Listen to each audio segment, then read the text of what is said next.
Bwana, leo tunasafiri kurudi nyuma hadi mwaka 1959 huko Afrika Kusini, kwenye kitongoji maarufu cha kihistoria kinachoitwa Sophiatown, karibu na jiji la Johannesburg.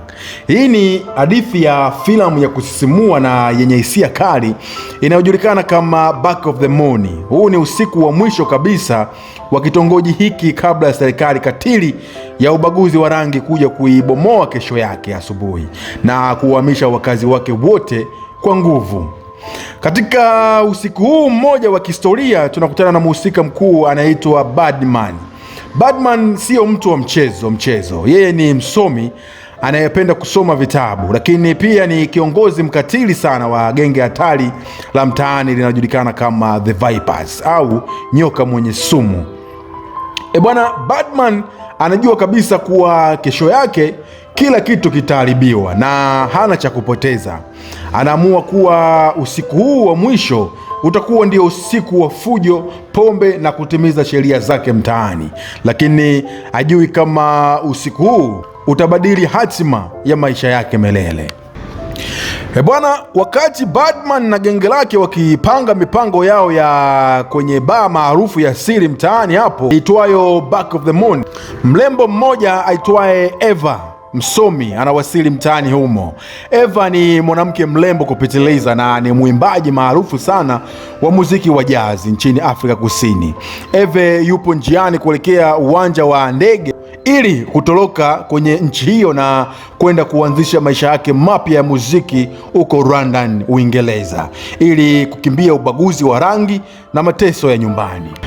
Bwana, lakini kabla hajaondoka, Eva anajikuta akivamiwa na vijana watukutu wa genge la The Viper hapo mtaani, na hapa ndipo Badman anapotokea. Anapoangalia macho ya Eva, anavutiwa mara moja na urembo pamoja na ujasiri wake.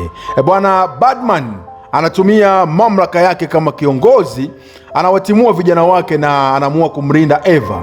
Anamkaribisha Eva kwenye nyumba yake ndogo ili amuhifadhi kwa siku hiyo mmoja kabla ya safari yake ya kesho ya asubuhi ya kwenda London, Uingereza.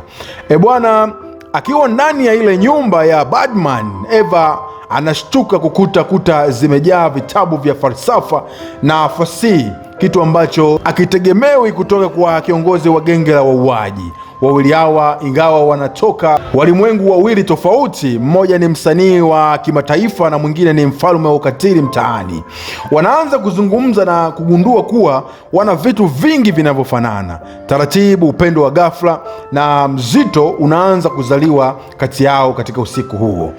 Bwana, wakati Badman akiwa mezani kwenye mahaba amezama kinomanoma pamoja na Eva, huko nje mambo yanaharibika. Makamu wa kiongozi wa genge hilo, kijana mkatili na mwenye tamaa ya madaraka aitwaye Strike, hakufurahishwa na kitendo cha Badman kumtetea yule mwanamke. Bwana, Strike anaona kuwa Badman amekuwa dhaifu kwa sababu ya mwanamke na anaanza kupoteza sifa za kuwa kiongozi wa The Viper. Bwana, sasa hapa tunamwona huyu jamaa ambaye anaitwa Striker, ni kiongozi msaidizi, anatumia fursa hiyo kuchochea wanachama wengine wa genge la Viper. Anawaambia kwamba Sophiatown inaisha kesho na kiongozi wetu amechanganyikiwa na mwanamke. Hii ni safari yetu ya kuchukua kila kitu na kuwa matajiri. Bwana, Strike anapanga mapinduzi ya ndani ya genge ili kumuua Badman na kumteka Eva kwa nguvu ili amfanye kuwa mwanamke wake. Bwana, usiku unazidi kuwa wa giza na mvutano unaongezeka. Striker na vijana wake wenye visu na bunduki wanaanza kusogea kuelekea kwenye nyumba ya Badman. Bwana, Badman akiwa ndani anasikia sauti ya hatari nje. Anajua kabisa kuwa watu wake wamemgeuka. Anamwangalia Eva na kumwambia humu ndani kuna usalama kwa sasa, lakini anamwambia usiweze kutoka nje hata ukisikia chochote kile ambacho utaweza kukisikia. Bwana, Badman anachukua chuma chake na kutoka nje kukabiliana na vijana wake wa zamani. Bwana, hii ni noma sana, bonge moja la movie. Bwana, filamu hii inaingia kwenye matukio makali ya mapambano katika mitaa ya Sophiatown.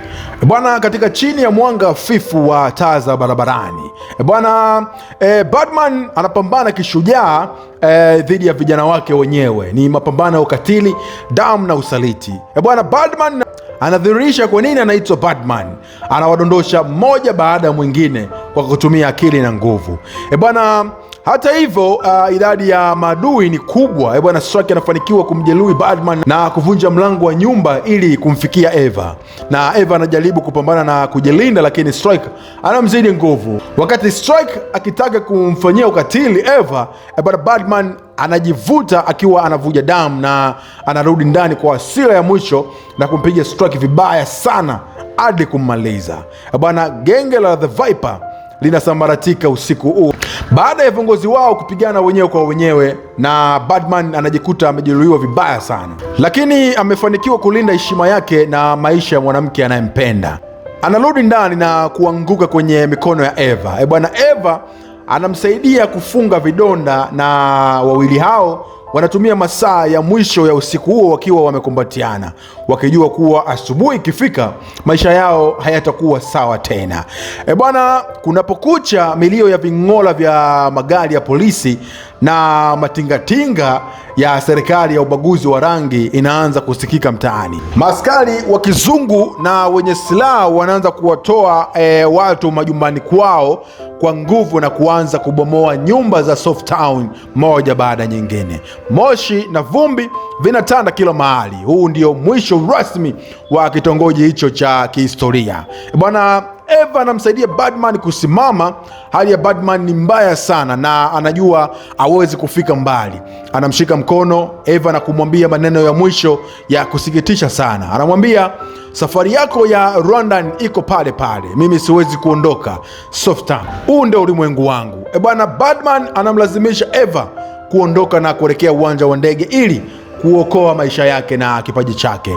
Bwana, Eva akitokwa na machozi analazimika kukimbia na kumwacha mwanaume aliyemwokoa na kumpa mapenzi ya dhati ndani ya siku moja. Hii ni noma sana, noma sana. Bwana, filamu hii inaishia kwa kuonyesha picha ya kuhuzunisha sana. Birdman anasimama peke yake mbele ya nyumba yake akiwa ameshika kitabu chake mkononi, huku akitazama matingatinga yakisogea kuibomoa nyumba hiyo na kitongoji kizima cha Softown. Anatabasamu la ushindi moyoni mwake kwa sababu anajua amefanikiwa kumwokoa Eva, msomi na mwenye hadithi ya upendo, na itabaki hai hata kama Softown itageuzwa kuwa kifusi. Bwana, hii ni historia kali na inaishia hapo. Bonge moja la movie ambalo linajulikana kwa jina la Back of the Money. Bwana, kama unaipenda movie hii, nenda kwenye comment section hapo, andika kwamba naipenda movie hii, basi mimi nitakupa kwenye WhatsApp number. Andika namba yako ya WhatsApp hapo, then mimi nitakurushia. Hii ni bonge moja la movie ambalo limetoka 2019 huko South Africa, Johannesburg. Back of the town, back of the mood. Yeah, ambaye anakusimulia simulizi hii ni mimi, Cha the best presenter in town, na hii ni Cha the storyteller, mnyama OG.